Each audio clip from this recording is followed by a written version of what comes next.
Hello दोस्तों, स्वागत है आपका केटी पैरामेडिकल पॉइंट पे। आज हम बात करेंगे एक ऐसे इंपॉर्टेंट टेस्ट के बारे में जो आपके बॉडी के अंदर बोन, मसल्स और इम्यून सिस्टम के लिए बहुत ज़्यादा इंपॉर्टेंट है, यानी vitamin D3 test.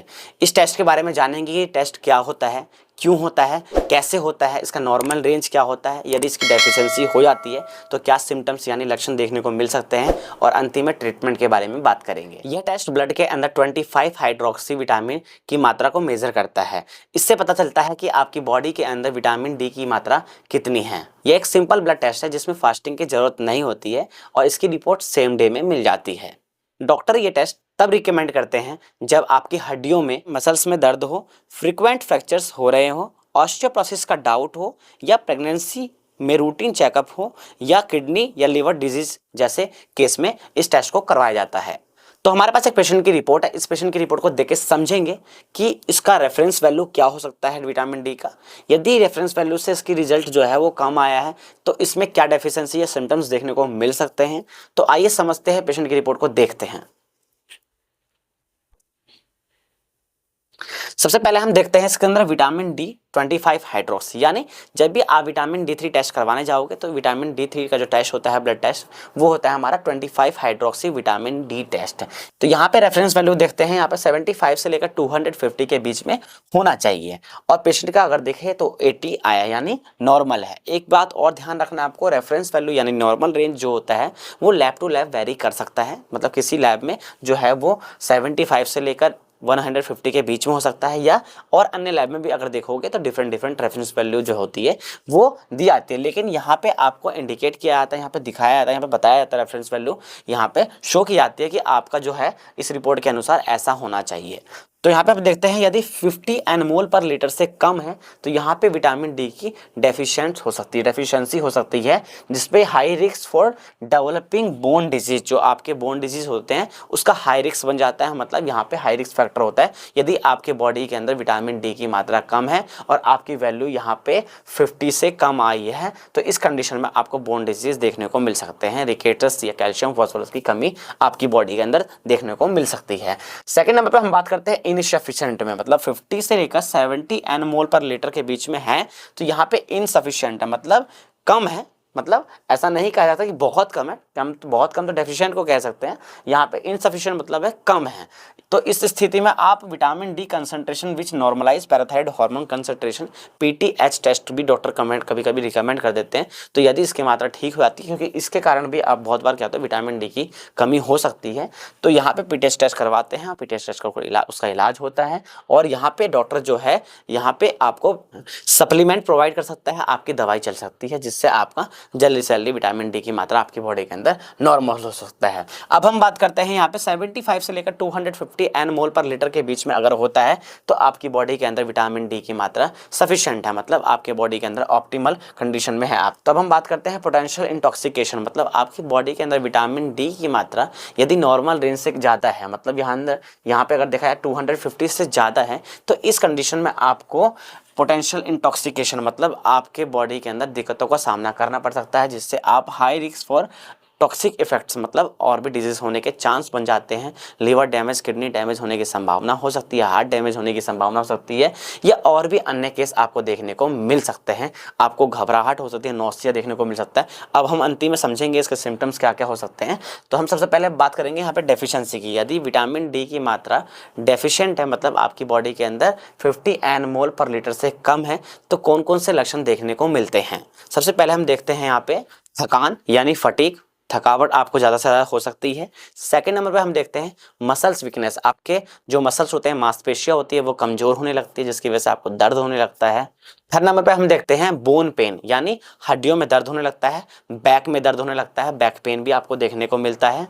Fourth number पे हम देखते हैं डिप्रेशन या मूड चेंजेस, मतलब आप अवसाद में चले जाते हैं, आप परेशान रहते हैं, स्ट्रेस में रहते हैं और आपका एकदम से मूड स्विंग्स होने लगता है।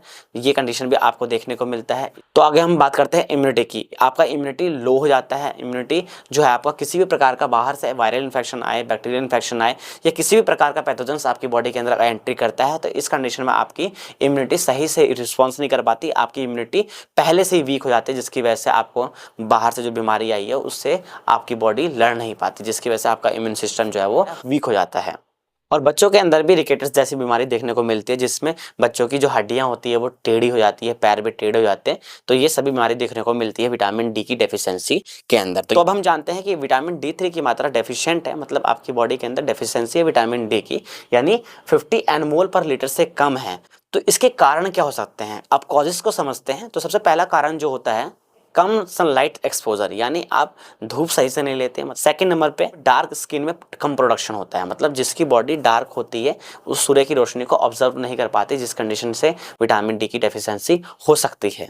तो थर्ड नंबर पे जो है वो सनस्क्रीन का ज़्यादा यूज़ करना, मतलब आप सनस्क्रीन का यूज़ करते हैं जो मार्केट में उपलब्ध होते हैं, तो आपकी बॉडी में जब सनस्क्रीन लग जाता है तो इस कंडीशन में आपकी बॉडी सनलाइट को ऑब्जर्व नहीं कर पाती। तो तीसरा रीज़न आपका ये होता है।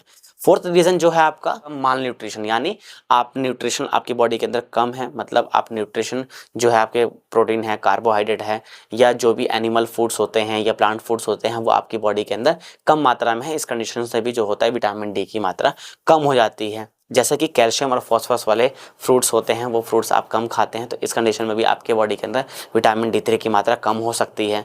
नेक्स्ट जो है, यदि आपको लीवर से जुड़ी हुई कोई बीमारी है या किडनी से जुड़ी हुई बीमारी है, तो इस कंडीशन में भी आपके बॉडी के अंदर विटामिन डी की डेफिशिएंसी हो सकती है। और अंतिम है ओल्ड एज, यानी ओल्ड एज मतलब बुढ़ापे की स्थिति में भी आपके बॉडी के अंदर विटामिन डी की मात्रा कम हो सकती है। तो ये सभी कारण थे जिसकी वजह से विटामिन डी की डेफिशिएंसी आपकी बॉडी के अंदर हो जाती है। तो इसके बाद हम बात करते हैं ट्रीटमेंट की।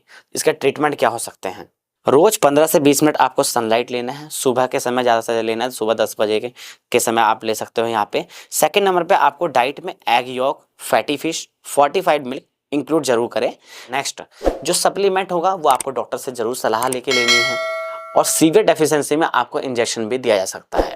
अब हम देखते हैं कि आपकी बॉडी के अंदर जब विटामिन डी एक्सेस हो जाता है, मतलब आपकी बॉडी के अंदर पोटेंशियल इंटॉक्सिकेशन हो जाता है, मतलब विटामिन डी की मात्रा क्या हो गई, एक्सेस अमाउंट में हो गई। तो इस कंडीशन में आपको कौन कौन से सिम्टम्स देखने को मिल सकते हैं और ये किस कारणवश आपको देखने को मिलते हैं। तो सबसे पहले हम सिम्टम्स की बात करते हैं। तो इस कंडीशन में आपको नौसिया यानी घबराहट देखने को मिल सकती है, वॉमिटिंग यानी आपको लगातार उल्टी होने की संभावना आपको देखने को मिल सकती है, यहाँ पे आपको कॉन्स्टिपेशन की भी दिक्कतों का सामना करना पड़ सकता है, और अंतिम में किडनी डैमेज होने की संभावना भी देखने को मिल सकती है, और कभी कभी कंफ्यूजन होने वाली संभावना भी आपको देखने को मिल सकती है। तो अब हम बात करते हैं पोटेंशियल इंटॉक्सिकेशन, यानी आपकी बॉडी में विटामिन डी की मात्रा यदि एक्सेस हो रही है तो वो किस कारण हो रही है। जब डॉक्टर आपको सप्लीमेंट प्रोवाइड करते हैं, सप्लीमेंट आपको प्रिस्क्राइब करते हो और आप सप्लीमेंट लेते हो, लगातार लेते रहते हो, डॉक्टर ने कह रखा है आपको कि 1 महीने लेनी है, 1.5 महीने लेनी है, और आप लगातार 3 महीने 4 महीने आपने ले लिया, तो शायद आपकी बॉडी के अंदर विटामिन डी की मात्रा ज़्यादा हो सकती है। सो सप्लीमेंट जो है आपका एक मेन रीज़न है आपकी बॉडी के अंदर